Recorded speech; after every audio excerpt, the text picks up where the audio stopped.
ఈరోజే పోలీ పాడ్యమి. మార్గశిర శుద్ధ పాడ్యమిని పోలీ పాడ్యమి అని పిలుస్తారు. ఎంతో పవిత్రమైన విశేషమైన రోజు ఇది. మరి ఎంతో విశేషమైన పవిత్రమైన ఈరోజు ఈ కథను విన్నా, చదివినా, చెప్పినా, వినిపించినా సకల శుభాలు కలుగుతాయి. జన్మల దోషాలు తొలగి కోటి జన్మల పుణ్యం వస్తుంది. మరి ఆ కథ ఏంటో ఇప్పుడు ఈ వీడియోలో తెలుసుకుందాం. పూర్వం కృష్ణా తీరంలోని ఒక గ్రామంలో ఒక ఉమ్మడి కుటుంబం ఉండేది. ఆ కుటుంబంలో 5 కోడళ్ళు ఉండేవారట. వారిలోని చిన్న కోడలే పోలి. ఆమెకు చిన్నతనం నుంచే పూజలు, దేవుడు అంటే ఎనలేని భక్తి. కానీ పెళ్ళైన తర్వాత ఆమె పూజలకు గండి పడింది. పోలమ్మ అత్తకు తాను మహాభక్తురాలని అనే గర్వం ఎక్కువ. భక్తురాలు అయిన పోలమ్మ కారణంగా తన పేరు పోతుందని భావించి ఆమెకు ఇంటి పనులన్నీ అప్పగించి ఇంటి వద్దనే ఉంచి మిగతా కోడళ్లను తీసుకుని గుడికి వెళ్ళి వచ్చేది. కార్తీక మాసమంతా కూడా అత్త మిగతా కోడళ్లతో నదీ స్నానానికి వెళ్ళేది. కానీ పోలి ఏమాత్రం బాధపడకుండా బావి దగ్గరే స్నానం చేసి పత్తి చెట్టు నుంచి పత్తి తీసి వత్తిని చేసేది. చల్ల కవ్వానికి ఉన్న వెన్నను తీసి దానితో దీపాన్ని వెలిగించి దైవానికి నమస్కారం చేసేది. ఆ దీపం ఎవరికంటా పడకుండా దానిపై మేదురు బుట్టను బోర్లించేది. ఇలా కార్తీకమంతా నిర్విఘ్నంగా దీపాలను వెలిగించింది పోలి. చివరి రోజు రానే వచ్చింది. చివరి రోజు కాబట్టి ఆనాడు కూడా నదీ స్నానం చేసి ఘనంగా దీపాలు వదిలేందుకు అత్తగారు బయలుదేరింది. వెళుతూ వెళుతూ పోలీకి ఆ రోజు కూడా దీపాలను వెలిగించే తీరిక లేకుండా పనులన్నీ అప్పగించింది. కానీ పోలి ఎప్పటిలాగే ఇంటి పనులను చకచకా ముగించి కార్తీక దీపాన్ని వెలిగించింది. ఎన్ని అవాంతరాలు ఎదురైనా, ఎంత కష్టమైనా కూడా ధర్మాచరణ చేసిన పోలీని చూసి దేవదూతలు ముచ్చట పడ్డారు. వెంటనే ఆమెను బొందితో సహా స్వర్గానికి తీసుకెళ్లేందుకు పుష్ప విమానం దివి నుంచి భువికి దిగివచ్చింది. అప్పుడే ఇంటికి చేరుకున్న అత్త, ఆమె మిగతా కోడళ్ళు ఆ విమానాన్ని చూసి అది తమ కోసమే వచ్చిందని మురిసిపోయారు. కానీ అందులో పోలి ఉండేసరికి నిర్ఘాంతపోయారు. ఎలా అయినా ఆమెతో పాటుగా తాము కూడా స్వర్గానికి వెళ్ళాలి అనుకునే ఆత్రంలో పోలి కాళ్ళని పట్టుకుని వేలాడే ప్రయత్నం చేశారు. కానీ ఎంత చేసినా ఉపయోగం లేకపోయింది. విమానంలోని దేవదూతలు పోలికి మాత్రమే స్వర్గానికి చేరుకునేంతటి నిష్కలమైన మనస్సు ఉందని చెబుతూ వారిని కిందకి దించేశారు. ఈ నేపథ్యంలోనే తెలుగునాట మహిళలంతా పోలిని తలుచుకుంటూ ఈరోజు ఉదయాన్నే అరటి దొప్పలలో వత్తులు వెలిగించి నీటిలో వదులుతారు. ఇలా వదిలిన అరటి దీపాలను చూస్తూ పోలిని తలుచుకుంటారు. కార్తీక మాసంలో ఏ రోజైనా దీపాన్ని వెలిగించకపోయినా ఈరోజు 30 వత్తులతో దీపాన్ని వెలిగించి నీటిలో వదిలితే కార్తీక మాసమంతా దీపారాధన చేసిన పుణ్యం వస్తుందని పురాణాలు చెబుతున్నాయి. స్త్రీలు పోలీని, దీపాన్ని కూడా మహాలక్ష్మి రూపంగా భావిస్తారు. కాబట్టి చాలామంది ఈ పోలీ దీపాలను పాడ్యమి రోజున వెలిగించుకుంటారు. అందుకే దీన్ని పోలీ పాడ్యమి అంటారు. ఇదే పోలీ స్వర్గం యొక్క కథ. ఎంతో పవిత్రమైన విశేషమైన ఈ కథను ఈరోజు విన్నా, చదివినా, చెప్పినా, వినిపించినా సకల శుభాలు కలుగుతాయి. చివరలో మోక్షం కలుగుతుంది. బృహత్సామ తదాసాంనాం గాయత్రీ చంద్రసామహం మాసానం మార్గశీర్షోహ ఋతూనాం కుసుమాంకం అనే శ్లోకంలో మార్గశీర్షాన్ని నేనే, 6 ఋతువులో పుష్య సౌరభం నేనే. సామవేదానికి చెందిన గానాలలో బృహత్ సామాన్ని నేనే, ఛందస్సులో గాయత్రి ఛందాన్ని నేనే, శోభ అధికంగా ఉండే వసంతకాలాన్ని నేనే అని భగవద్గీతలోని విభూది యోగంలో ఆ కృష్ణ భగవానుడే వివరించాడు. మొత్తానికి మార్గశిరం అంటే నేనే అని శ్రీకృష్ణ భగవానుడే తెలియజేశాడు. ఈ మార్గశిర మాసం మహాలక్ష్మీదేవికి, మహావిష్ణువుకు, సూర్యుడికి ఎంతో ప్రీతికరమైన మాసం. మరి ఎంతో విశేషమైన ఈ మార్గశిర మాసంలో ఈ కథను విన్నా, చదివినా, చెప్పినా, వినిపించినా సకల శుభాలు కలుగుతాయి.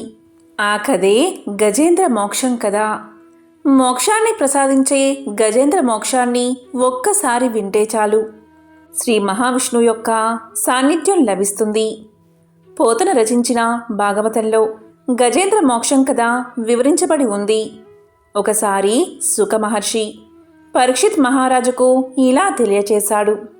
శ్రీ మహావిష్ణువు గజేంద్రుణ్ణి కాపాడడం కోసం భూలోకానికి వచ్చాడని పరీక్షిత్ మహారాజుకు చెప్పగా, అప్పుడు పరీక్షిత్ మహారాజు గజేంద్రుడి కథని వివరించమని కోరతాడు. అప్పుడు సుఖమహర్షి ఇలా చెప్పడం ప్రారంభిస్తాడు. పూర్వం ఒకప్పుడు క్షీరసాగరం మధ్యలో త్రికూటమనే పర్వతం ఉండేది. ఆ పర్వతానికి 3 శిఖరాలు ఉండేవి. ఒక శిఖరం బంగారంతో, ఒక శిఖరం వెండితో, ఒక శిఖరం ఇనుముతో చేయబడ్డాయి. అయితే అందులో ఉన్న అడవిలో అన్ని రకాల జంతువులు ఉండగా ఏనుగులు గుంపులు గుంపులుగా తిరుగుతూ ఉండేవి. ఒకరోజు ఆ ఏనుగు గుంపులు ఆహారాన్ని గ్రహించి దాహబాధతో, అంటే మంచినీటి కోసం తిరుగుతూ సరోవరానికి చేరుకున్నాయి. ఆ విధంగా ఏనుగులు చేరుకున్న ఆ సరోవరం అతి విశాలమైనది. ఆ సరోవరం నిండా వికసించిన కలువలు, తామరలు, ఇంకెన్నో జలచరాలు నివసిస్తూ ఉన్నాయి. వాటిలో కొన్ని ముసళ్ళు కూడా ఉన్నట్లు ఆ ఏనుగులకు తెలియదు. ఆడ ఏనుగులు దాహబాధ తీర్చుకుని జల క్రీడలు జరిపి బయటకు వచ్చిన తర్వాత గజరాజు కూడా సరోవరంలోకి ప్రవేశించి నీళ్లు తాగి తొండం నిండా నీరు నింపి గగన వీధిలోకి చిమ్ముతున్నాడు. ఆ విధంగా నీటిని పీల్చి ఆకాశంలోకి విసరగా తొండంలోని నీటిలో ఉన్న చేపలన్నీ కూడా వెళ్ళి మీన రాశిలోకి, ఎండ్రకాయలు కర్కాటక రాశిలోకి, మొసళ్ళు మకర రాశిలోకి పడిపోయాయి. ఈ విధంగా గజరాజు నీటిలోకి దిగి చేస్తూ ఉండడం చూసిన ఒక పెద్ద ముసలి గజరాజు కాలుని గట్టిగా పట్టుకుంది. పట్టు విడిపించుకుని తొండంతో దెబ్బ తీయాలని ఆ ఏనుగు చూసింది. వెంటనే ఆ ముసలి ఏనుగు యొక్క ముందు కాళ్ళు పట్టింది.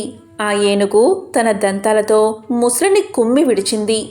అప్పుడు ముసలి వెనుకవైపు వచ్చి ఏనుగు తోకను కుమ్మి చీల్చింది. అలా ఆ కరి మకరం ఒకదాన్ని ఒకటి కుమ్మి చీల్చుకుంటూ ఉండగా కరిబలం సన్నగిల్లుతుంది. జలమే తన నివాస స్థానం అవడం వల్ల మకరం బలం అంతకంతకు పెరుగుతూ ఉండడంతో గజరాజు నీరసిస్తుంది. ముసలితో పోరు సాగించలేక దీనావస్థలో పడిన ఆ గజరాజు మకరాన్ని గెలవడం తన వల్ల కాదు అని నిశ్చయించుకుని తనను రక్షించమంటూ సర్వేశ్వరుడైన నారాయణుడికి ఈ విధంగా మొక్కింది. గజరాజు రక్షణ చేసేవాడు స్థితికారుడై ఉండాలి. స్థితికారుడు శ్రీ మహావిష్ణువు కనుక స్తోత్రం చేసింది. నీవు తప్ప నన్ను ఇప్పుడు రక్షించేవారు ఎవరూ లేరు.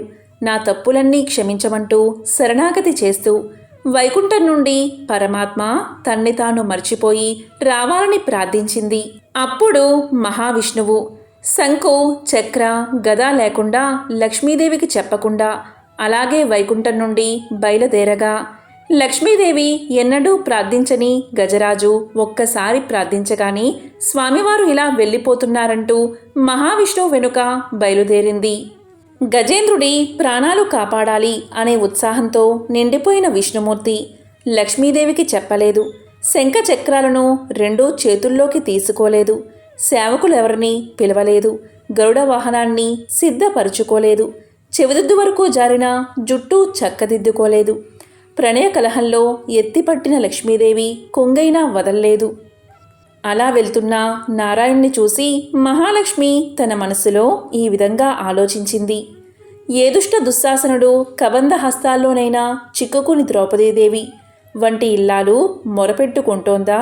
మళ్ళీ పరమమూర్ఖుడైన సోమకాసురుడు వేదాలు దొంగలించడానికి వచ్చాడా? అసురులు అమరావతిపైకి దండెత్తి వస్తున్నారా? ప్రహ్లాదుడు వంటి భక్తులను హింసించే హిరణ్యాక్షుడు మళ్ళీ బయలుదేరాడా అని సంశయించి ఆయన వెంట బయలుదేరింది.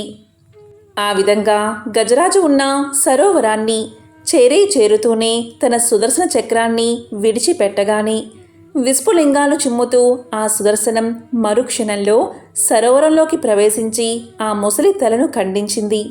అప్పుడు గజేంద్రుడు ఊపిరి పీల్చుకుని కొల నుండి వెలువడి కరణీ బృందాన్ని చేరి సంతోషంతో తొండం ఎత్తి పలకరిస్తాడు. అప్పుడు శ్రీహరి తన పాంచజన్యాన్ని అంటే శంఖాన్ని పూరిస్తాడు. ఆ శంఖపు ధ్వని శత్రుజనానికి హృదయ విదారకరం, సజ్జనులకు ఉల్లాసభరితం కలిగిస్తుంది. నారాయణుడు తన కరస్పర్శతో ఆ కరిని అనుగ్రహిస్తాడు. ఆ అనుగ్రహంతో ఆ గజరాజు వైకుంఠాన్ని చేరుకుంటాడు. నిరంతరం ఎవరైతే శ్రీహరిని స్మరిస్తారో వారిని ఎప్పుడూ నేను విస్మరించను అని శ్రీదేవికి చెప్పగా, ఆ లక్ష్మీదేవి దీనుల మొరవిని వారిని రక్షించే శ్రీ మహావిష్ణువుతో రావడం కంటే భాగ్యం ఏముంటుందని పలుకుతుంది. గజరాజు నీటి నుండి తామర పుష్పాన్ని తీసుకువచ్చి స్వామివారి పాదాలకు పెట్టి నమస్కారం చేస్తుంది. ముసలి చనిపోయినప్పుడు అందులోంచి ఒక గంధర్వుడు వచ్చి గంధర్వ లోకానికి వెళ్ళిపోయాడు. ఇలా కథ వింటూనే పరీక్షితుడు శుక్ర మహర్షితో ఇంతటి పుణ్యం ఆ గజరాజుకి ఎలా వచ్చిందో చెప్పమని అడగగా, శుక్ర మహర్షి ఇలా చెప్పడం ప్రారంభించాడు. ఒకప్పుడు ద్రవిడ దేశాన్ని పరిపాలించే రాజు ఉండేవాడు.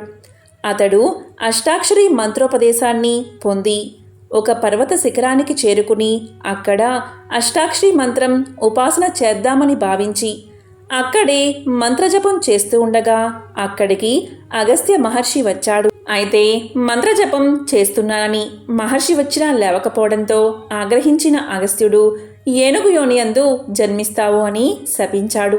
అయితే మహాపురుషులు ఏనాడైతే మీ ఇంటికి వస్తారో ఆ రోజే మీ పూజ ఫలించిందని గుర్తు పెట్టుకోవాలి అని అనడంతో అలా గజరాజుగా జన్మించి తన ప్రాణాలు పోయే సమయంలో గత జన్మలో చేసిన మంత్రానుష్ఠాన ప్రభావం వల్ల శ్రీమన్నారాయణుడు గుర్తుకు వచ్చి శరణాగతి చేశాడు.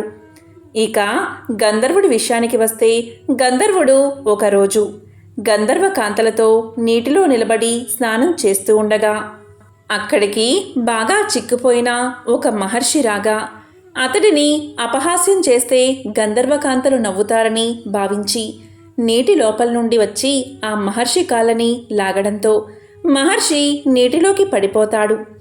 అప్పుడు ఆగ్రహించిన మహర్షి, నీకు నీటి అడుగు నుంచి వచ్చి కాలులాగే అలవాటు ఉన్నది కనుక అలా చేసే ముసలివై జన్మించమని శపిస్తాడు. ఆ విధంగా సుదర్శన చక్రంతో తల నరకబడగా అతడికి శాప విమోచనం కలిగింది. అందుకే గంధర్వుడై గంధర్వలోకానికి వెళ్ళిపోయాడు. ఈ విధంగా భాగవతంలో చెప్పిన కథలన్నీ ఒకెత్తైతే గజేంద్ర మోక్షం ఒకెత్తు. ఎవరైతే ఈ గజేంద్ర మోక్షం కథని శ్రద్ధగా వింటారో వారి పాపాలన్నీ పరిహరించబడతాయి.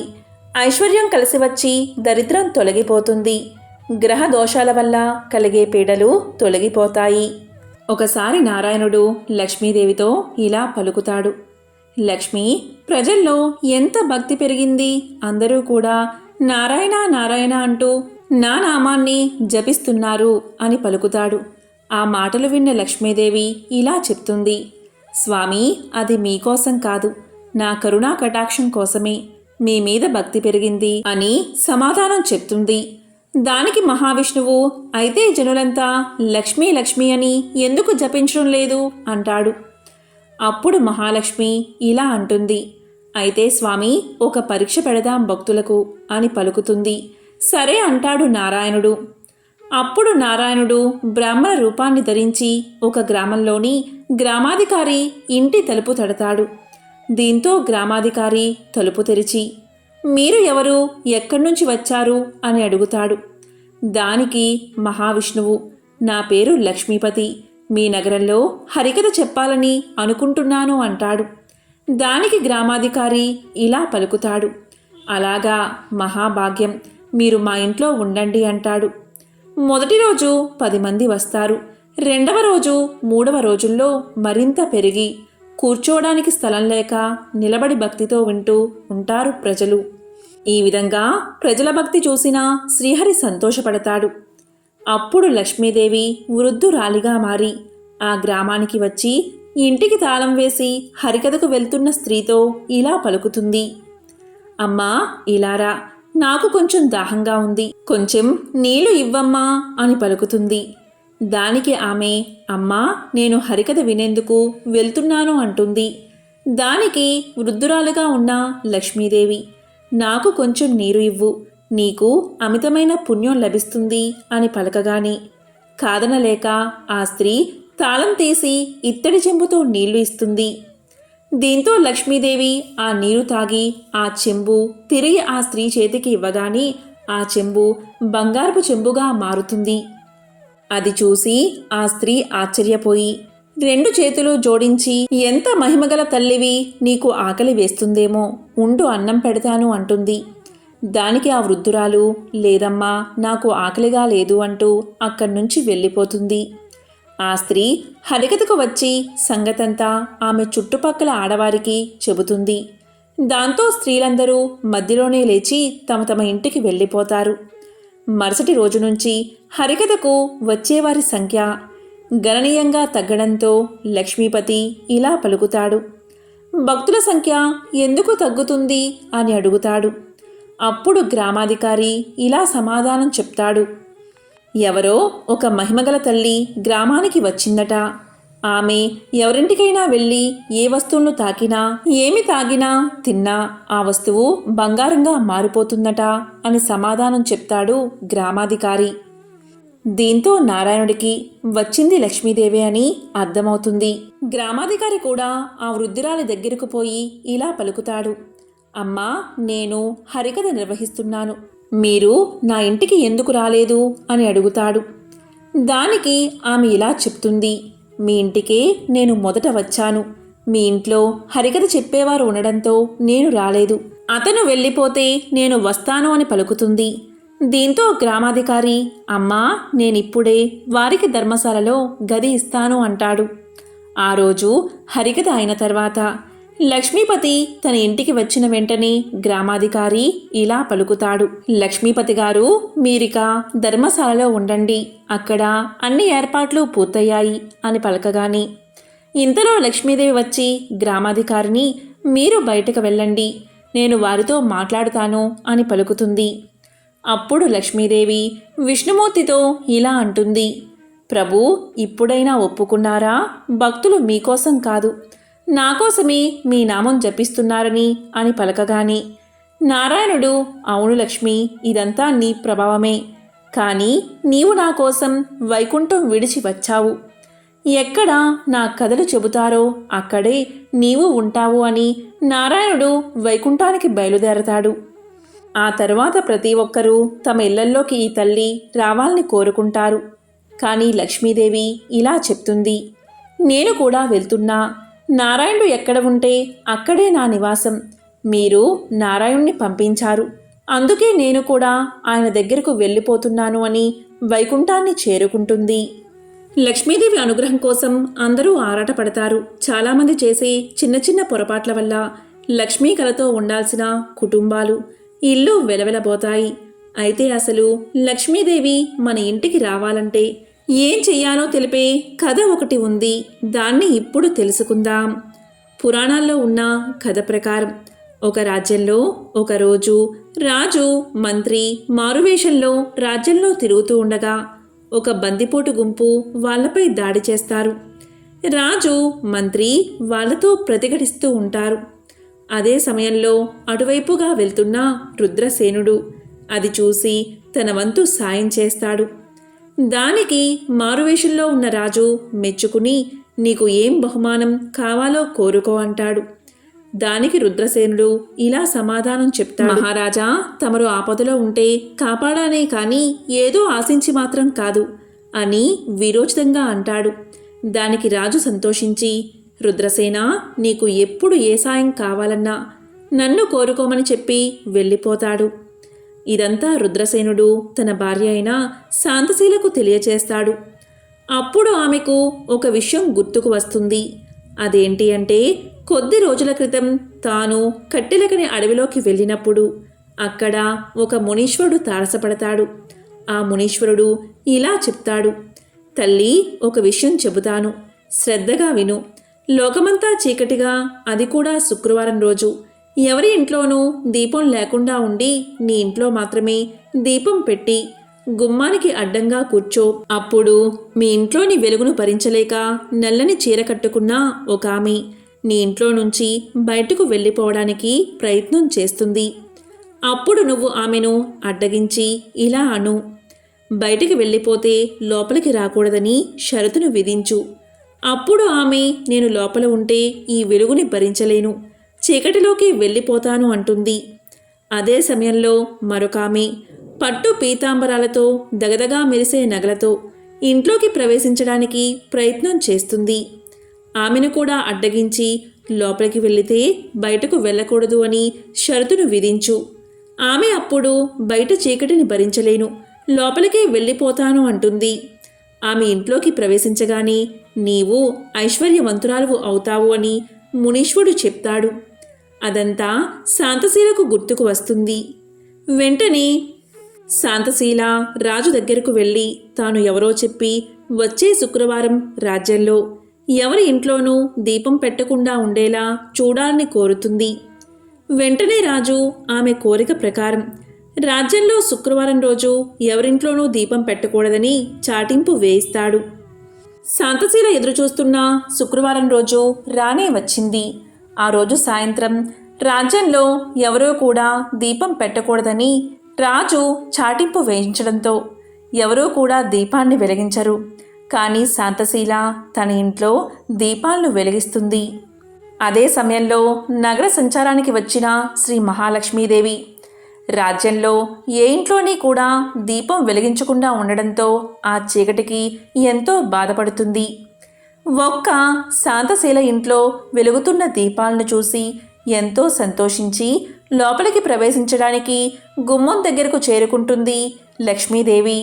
ఇదే సమయంలో లోపల ఉన్న వెలుగుని భరించలేక ఇంట్లో ఉన్న జ్యేష్ఠాదేవి బయటకు రావడానికి ప్రయత్నిస్తూ ఉండగా శాంతశీల అడ్డు వెళ్ళి అమ్మా, ఒక్కసారి బయటకు వెళితే మళ్ళీ లోపలికి రాకూడదని షరతును విధించగా ఆ షరతుకు ఒప్పుకుని జ్యేష్ఠాదేవి బయటకు వెళ్ళిపోతుంది. జ్యేష్ఠాదేవి బయటకు వెళ్ళగానే లక్ష్మీదేవి పట్టు పీతాంబరాలతో దగదగా మెరిసే బంగారు నగలతో లోపలికి వెళ్ళడానికి ప్రయత్నం చేయగా శాంతశీల మళ్ళీ అమ్మవారిని అడ్డగించి అమ్మా లక్ష్మీదేవి, సంపదల దేవత, ఐశ్వర్యప్రదాయిని, నీవు లోపలికి వెళ్తే మళ్ళీ బయటికి రాకూడదని షరతును పెట్టగా అందుకు లక్ష్మీదేవి ఒప్పుకుని ఇంట్లోకి ప్రవేశిస్తుంది. మునీశ్వరుడు చెప్పినట్లే చేసి శాంతశీల ఐశ్వర్యవంతురాలవుతుంది. కానీ శుక్రవారం ఎవరూ దీపం పెట్టకుండా రాజుగారితో ఆజ్ఞ వేయించినందుకు చాలా బాధపడుతూ ఉంటుంది శాంతశీల. అప్పుడు లక్ష్మీదేవిని ప్రార్థించగా లక్ష్మీదేవి ప్రసన్నురాలై ఇకపై ప్రతి శుక్రవారం సంధ్యా సమయంలో ఎవరైతే దీపం పెడతారో వారింట్లోకి నేను ప్రవేశిస్తాను అని వరాన్ని అనుగ్రహిస్తుంది.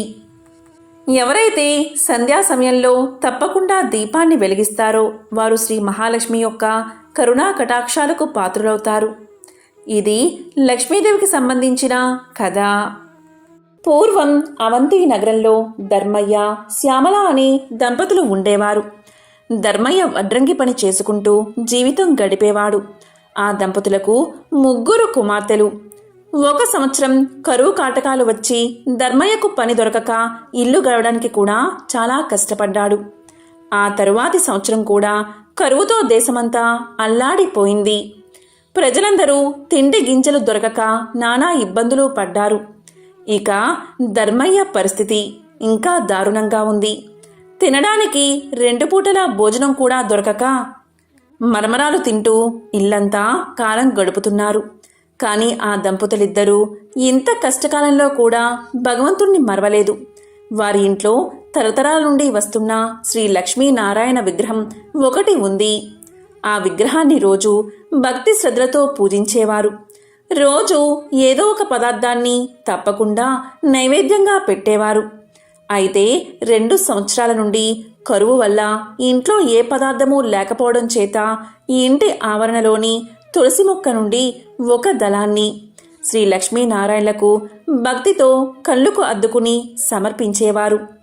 రోజులు ఇలా గడుస్తూ ఉండగా ఒకరోజు రాత్రి 10 గంటల సమయంలో ఎవరో తలుపు తట్టిన శబ్దం వినబడింది. ఈ వేళలో ఎవరు వచ్చి ఉంటారా అని ఆలోచిస్తూ తలుపు తీసిన ధర్మయ్య దంపతులకు మధ్య వయస్కులో ఉన్న ఒక ముత్తైదువు కనిపించింది. ఆమెలో ఏదో ఒక దివ్య తేజస్సు ధర్మయ్యకు గోచరించింది. ఇంత రాత్రివేళ ఇలా ఒంటరిగా వచ్చినా ఈమె ఎవరై ఉంటుందా అని ఆలోచిస్తూ ఉండగా ఆమె వీరితో ఇలా పలుకుతుంది. నాయనా, నేను పొరుగు ఊరు నుండి మా ఊరు వెళుతూ దారి తప్పి ఇటుగా వచ్చాను. రాత్రి కావడం వల్ల దోవ సరిగ్గా తెలియడం లేదు. ఈ రాత్రి మీ ఇంటిలోనే పడుకుని తిరిగి ఉదయాన్నే వెళ్ళిపోతాను అని పలికింది. అప్పుడు ధర్మయ్య దంపతులిద్దరూ ఆమెను లోపలికి రమ్మని ఆహ్వానించారు. అతిథి భగవంతుడితో సమానం కదా, కానీ ఆమెకు ఇవ్వడానికి ఇంట్లో ఏమీ కనిపించలేదు. వాళ్ళకి కాసిన్ని మంచినీళ్లు మాత్రమే ఇచ్చారు. ఇంట్లో పడుకోవడానికి ఒక చాప మాత్రమే ఉంది. ఆ రాత్రి ఆమె ఆ చాపపైనే నిద్రించింది. తెల్లవారగానే వెళ్ళడానికి సిద్ధమైంది. అప్పుడు ధర్మయ్య దంపతులిద్దరూ ఆమెతో ఇలా అన్నారు. తల్లి, నీవు తేజస్సుతో సాక్షాత్తు జగన్మాత అయిన శ్రీ మహాలక్ష్మిగా ఉన్నావు. నిన్ను ఒట్టి చేతులతో పంపుతున్నందుకు మాకు ఎంతో బాధగా ఉంది అన్నారు వారిద్దరూ. అప్పుడు ఆమె ఇలా పలుకుతుంది. దంపతులారా, మీరు చింతించవద్దు. మీ ఇంట్లో ఉండడానికి ఒప్పుకున్నారు, అదే చాలు అంది.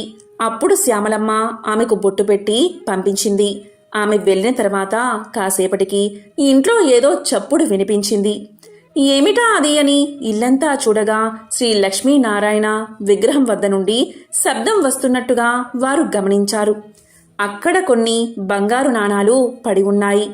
అప్పుడు ఆ దంపతులకు జరిగిందంతా అర్థమైంది. రాత్రి తమ ఇంటికి వచ్చింది మరెవరో కాదు, సాక్షాత్తు జగన్మాత శ్రీ మహాలక్ష్మి. ఆ తల్లికి తామేమీ ఇవ్వలేకపోయామే, చెయ్యలేకపోయామే, కనీసం తగిన వసతి కూడా కల్పించలేకపోయామే అని ఎంతో బాధపడ్డారు. ఆ తల్లిని అనేక విధాలుగా స్తుతించారు. శ్రీ మహాలక్ష్మీదేవి అనుగ్రహం వల్ల కలిగిన ధనంతో పిల్లల పెళ్లిళ్ళు ఘనంగా జరిపించారు. జీవించినంతకాలం సుఖంగా జీవించి ఎన్నో సత్కార్యాలు చేసి చివరకు ముక్తిని పొందారు.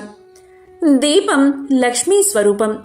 ధర్మయ్య దంపతులు రోజూ శ్రీ లక్ష్మీనారాయణ విగ్రహం వద్ద దీపం వెలిగించేవారు.